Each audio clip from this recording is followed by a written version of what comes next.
Yeah, there's a big reason why both candidates spend so much time in the state of Michigan, both Donald Trump and Kamala Harris, having at least 50 separate events over the last few months, as many as 90 events if you count some of their surrogates going back to February.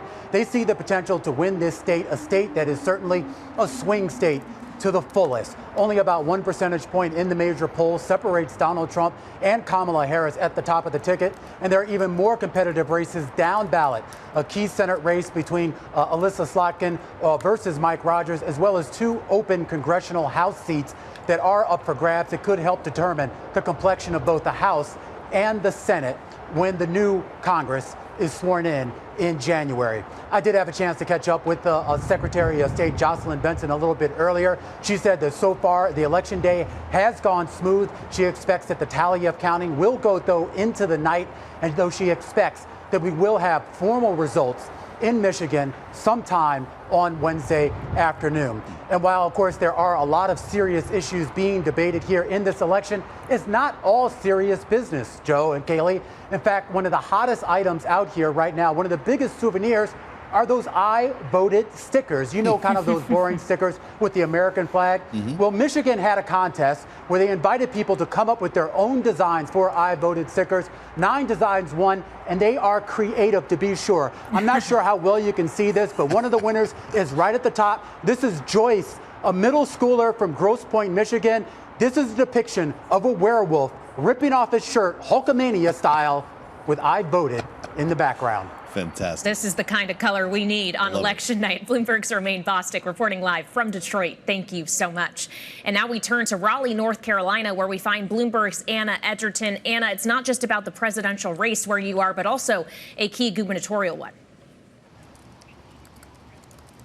That's right. We've been to 2 polling places here in North Carolina, one in Democratic-leaning Raleigh and one in Clayton, a small town in the next county over in a much more rural area. And honestly, it's been a mixed bag at both. We've seen people who are very passionate for Donald Trump, people who are very passionate for Kamala Harris, and also a lot of people who are just exasperated. They have been inundated with text messages and political ads.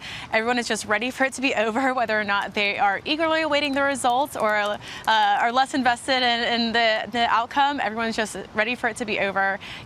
Counties like Johnston County, where we were earlier today, is one of those ring counties around metro areas that really will determine who wins North Carolina. They have gotten an influx of people since the last presidential election, and we will see today whether or not they are voting more like the rural counties they used to be or more like the suburban counties that they're quickly becoming. Right. Bloomberg's Anna Edgerton. Thank you so much, Anna, in North Carolina. As we reach now for the big prize tonight, Pennsylvania, and in Philadelphia is Bloomberg's David Gura. David, they just started counting the early ballots this morning. This could be a long wait. Could be a long wait. I suspect many Pennsylvanians would sympathize with the North Carolinians that Anna was mentioning just a moment ago. They, too, have been inundated by ads and outreach over the course of these last many months. And I got a lot of good counsel to take a nap this afternoon to rest up for a long night ahead. Of course, I was on the phone. I was calling local offices and texting with them as well just to see what turnout has been like across this state. And to a T, everyone told me that the lines have been long. The turnout has been extraordinary.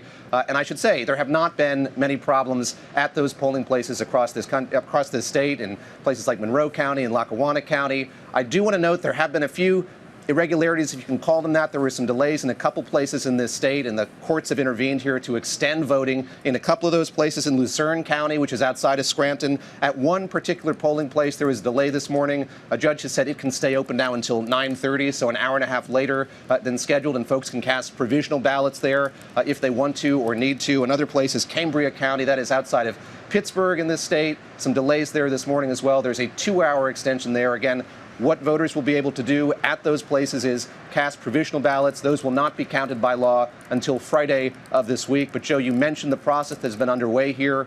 Early voting in this state happens by mail-in ballots. Folks got them weeks ago, filled them out, returned them via U.S. Postal Service, or brought them to their local offices. They waited there. They were cured. They couldn't be opened until today. I checked in with Allegheny County, another big county in this state. They were making their way through those envelopes pretty quickly this morning. Between 8 and 9 o'clock, they'd opened more than 100,000 of them. So that process underway here, and each of these counties assuring me that as they get votes, we're going to see updates on these county-by-county sites, just indicating sort of what that unofficial tally is going to be here in Pennsylvania. And just quickly, David, this is, of course, also a state which has a critical Senate race. The incumbent, Bob Casey, against Dave McCormick, a former Bridgewater executive. Is there a sense that that Senate decision, whatever party wins, is likely to also be the case of the party that wins the presidential vote there?